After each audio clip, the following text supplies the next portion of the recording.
নমস্কাৰ, মোৰ পেজৰ অন্য এটা ভিডিঅ'লৈ আপোনালোক সকলোকে স্বাগতম জনাইছোঁ। এগৰাকী নাৰীৰ জীৱনৰ আটাইতকৈ ডাঙৰ নিৰাপত্তা কি বুলি ভাবে বাৰু? মই ভাবোঁ অলপ টকা, শিক্ষা আৰু নিজাকৈ এটা ঘৰ। আজিৰ যুগত আপুনি আপোনাৰ অলপ শিক্ষা থাকিলেহে এটা সংস্থাপন পাব। আৰু টকা কথাটো ক'বই নালাগে, সুখতেই হওক বা দুখতেই হওক টকাৰ বহুত প্ৰয়োজন। আৰু নিজাকৈ এখন ঘৰ এই কাৰণেই প্ৰয়োজন, যেতিয়া বিয়া হৈ অহাৰ আগত ছোৱালীজনীক ঘৰৰ মানুহবিলাকে কয়, আই স্বামীৰ ঘৰখনহে তোৰ আচল ঘৰ।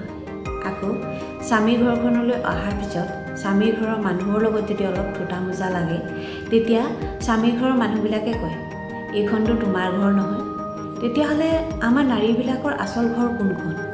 মই ভাবোঁ সেইকাৰণে নিজৰ টকাৰে এগৰাকী নাৰীয়ে এখন ঘৰ সাজি লোৱাটো খুবেই প্ৰয়োজন, যাতে নাৰীগৰাকীক পিছত কোনেও ক'ব নোৱাৰে, এইখনটো তোমাৰ ঘৰ নহয়, এইখন ঘৰৰ পৰা ওলাই যোৱা তুমি।